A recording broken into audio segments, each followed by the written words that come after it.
सरकार ने अभी एक खेल खेल दिया है। हटानी थी गरीबी, पर उसमें हटा दिए गए थे गरीब। तो दिव्यांगता को कम करने के स्थान पर सीधे दिव्यांग ही हटाए जा रहे हैं। दिव्यांग पहले विकलांग हुआ करता था तो वो तो बेचारा था, लेकिन अब दिव्यांग कहने के बाद भी बेचारा बना दिया गया है। यह शब्दों से किसी का पेट नहीं भरता है। आवश्यक है कि हमें हमारे अधिकार दें, हमें हमारे अवसर दें। पूरे प्रदेश से बात करें तो अभी तक दिव्यांग जन अधिकार अधिनियम 2016 के अंतर्गत किसी भी थाने में एक भी एफआईआर दर्ज नहीं है। मुख्य धारा में लाने की बात किए और मुख्य धारा में लाने के लिए जो नियम बना, उसमें जो रिजर्वेशन की व्यवस्था कराई गई, उसकी तो ऐसी की तैसी करके रख दी। छत्तीसगढ़ तमच्चा मारा गया है गाल पे दिव्यांग व्यक्तियों के कि आप दिव्यांग हैं, आपको इतना दिया जाएगा, लेकिन होता नहीं। स्वास्थ्य प्रशासन के द्वारा जो दिव्यांगों के साथ सौतेला व्यवहार किया जा रहा है कि इनके आवेदनों को रिजेक्ट किया जा रहा है।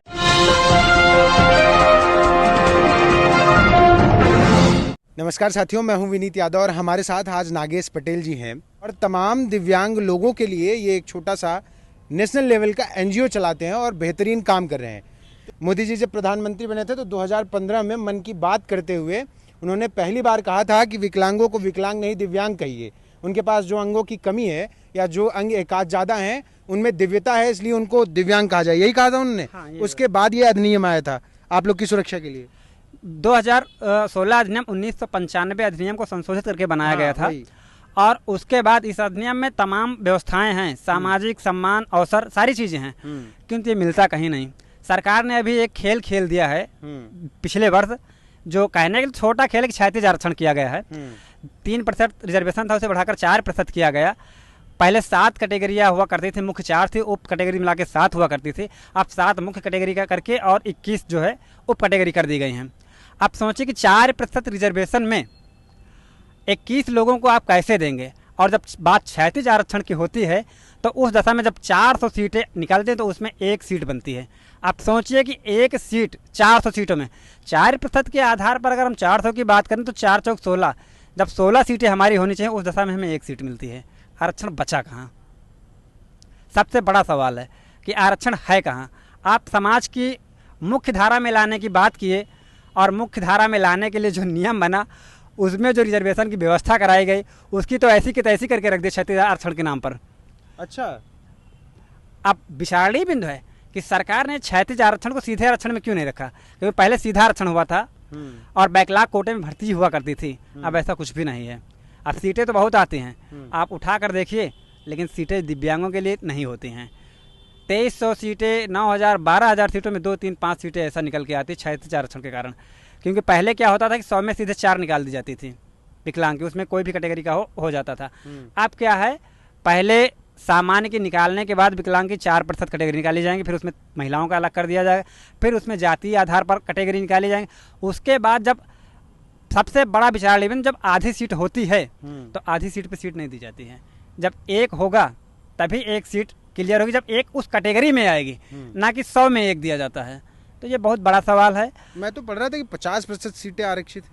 ऐसा नहीं, ये तो शकुंतला यूनिवर्सिटी में आरक्षित हैं। ये सर्विस बाकी जगह की बात कर रहे हो हम हाँ। टोटली बात कर रहे हैं। जो बेसिक मुद्दा है कि समाज की मुख्य धारा में लाने के लिए जो 16 अधिनियम बनाया गया, आज उस अधिनियम को ही शून्य समझ लिए कर दिया गया है। क्योंकि जब हमें उस अधिनियम का लाभ ही नहीं मिल सकता, उसके तहत जो समानता और समान अवसर की बात की गई वही नहीं मिल सकते।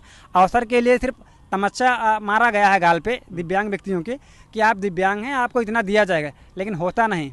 आप किसी भी संस्थान में उठाकर देख लीजिए कि जो कोटा होना चाहिए वो कोटा आज के समय में नहीं है।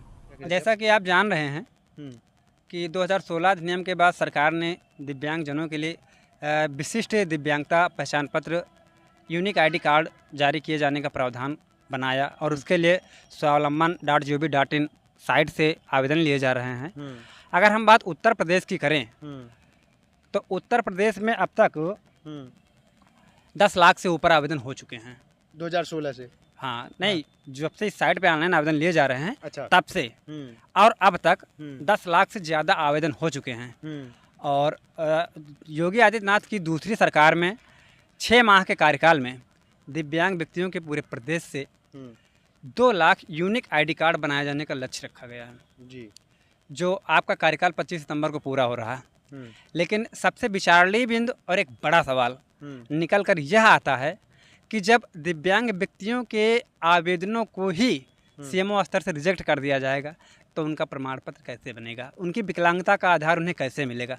जब वे अपनी विकलांगता का प्रमाण या अपनी विकलांगता का आधार ही आधारित नहीं कर पाएंगे तो सरकार के रिकॉर्ड्स में उन्हें ना तो दिव्यांग माना जाएगा कि वे दिव्यांग हैं, और ना ही सरकार के द्वारा चलाई जा रही किसी भी योजना का उनको किसी प्रकार का लाभ मिलेगा।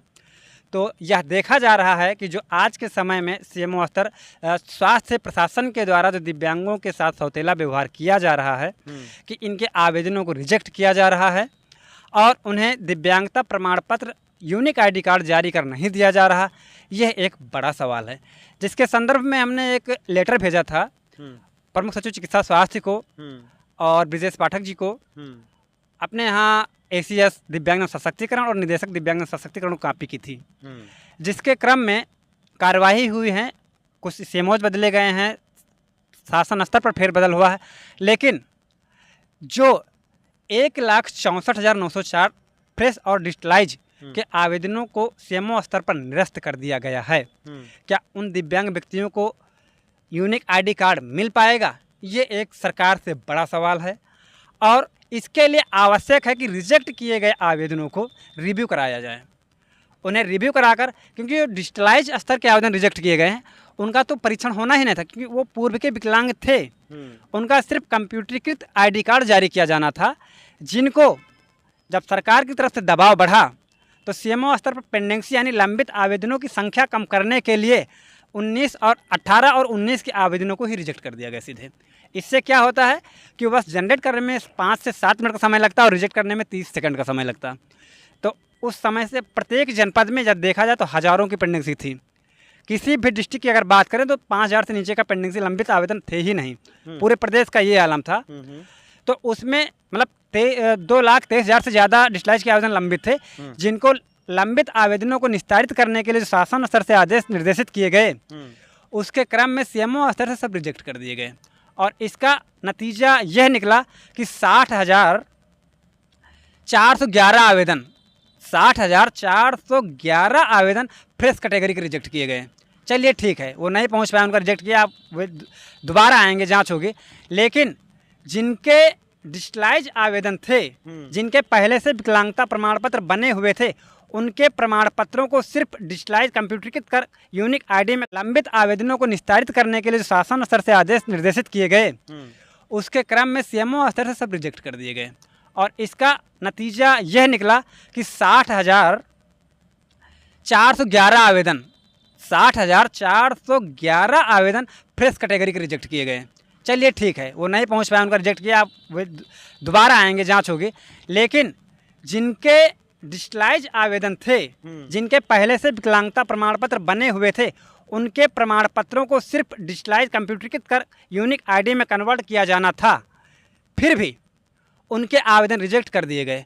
इससे जो सवाल खड़ा होता है कि पूर्व में सरकार ने जनगणना के दौरान हटानी थी गरीबी, पर उसमें हटा दिए गए थे गरीब। तो यहाँ से ऐसा मैसेज प्रतीत होता है कि सीएमओ स्तर से जो कार्रवाई की जा रही है, इसमें दिव्यांगता को कम करने के स्थान पर सीधे दिव्यांग ही हटाए जा रहे हैं।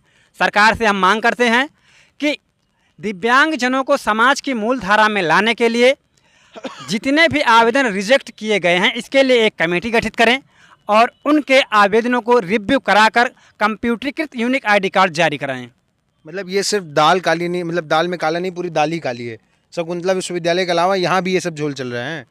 बात शकुंतला विश्वविद्यालय से समाप्त नहीं होती है, पूरे प्रदेश ही नहीं वरुण पूरे देश में यही चल रहा है, क्योंकि दिव्यांग पहले विकलांग हुआ करता था तो वो तो बेचारा था, लेकिन अब दिव्यांग कहने के बाद भी बेचारा बना दिया गया है। तो सरकार से मांग है कि जो वर्ड हमें दिए हैं, शब्दों से किसी का पेट नहीं भरता है, आवश्यक है कि हमें हमारे अधिकार दें, हमें हमारे अवसर दें और सबसे बड़ी बात है कि समानता प्रदान करें, जो बिल्कुल नहीं है। सिर्फ हमारे लिए अधिनियम जो बना उसमें लिखा है, लेकिन मिलती कहीं नहीं है। अभी हम एक और घटना बताना चाहते हैं कि हाल ही में दिव्यांगजन निदेशालय के द्वारा राज्य स्तरीय पुरस्कार के आवेदनों की तिथि बढ़ाई गई थी। तिथि तो बढ़ा दी गई, जिले पर दिव्यांग व्यक्तियों और संस्थाओं ने आवेदन जमा किए, किंतु जो जिले की पुरस्कार समितियां होती हैं उन्होंने पुरस्कार आवेदनों को निदेशालय अग्रसारण के लिए जो बैठक होती है, बैठक कर संस्कृति के साथ अग्रसारित करने की जहमत उठाने का काम नहीं किया। अभी तक पूरे प्रदेश के किसी भी जनपद में 25 सितंबर तक अगस्त तक डेट बढ़ाई गई थी और 31 अगस्त को जिले से निदेशालय के लिए आवेदन अग्रसारित किए जाने थे, लेकिन किसी भी जिले में अभी तक इस संबंध में बैठक ही नहीं की गई कि आवेदनों को अग्रसारण किया जाए, जिससे जो हमारी प्रतिभाएं छुपी हैं, दिव्यांग हैं और उनमें प्रतिभाएं हैं, वे समाज में निखर कर आगे आएँ और राज्य स्तर पर उनका मनोबल बढ़े, सम्मानित किए जाएं। तो ये हाल है दिव्यांगों का इस देश और प्रदेश में। शकुंतला विश्वविद्यालय से शुरू हुई बात कहाँ पहुँची और किस तरीके से घूमकर दिव्यांगजनों के साथ हो रहे दुर्व्यवहार पर आकर लटक गई। ऐसा नहीं है कि सिर्फ शकुंतला विश्वविद्यालय ही ऐसा है जहाँ पे ये खेल चल रहा है। वहाँ तो एक बच्ची की जान गई, उससे पहले 7 बच्चियों की 6 बच्चियों की जान गई, किसी को फिक्र नहीं है। जिन विकलांगों को दिव्यांग कहने की बात कही थी मोदी जी ने, उनके देश में क्या हो रहा है ये भी देखा जाना चाहिए। बने रहिए नेशनल जनमत के साथ। धन्यवाद।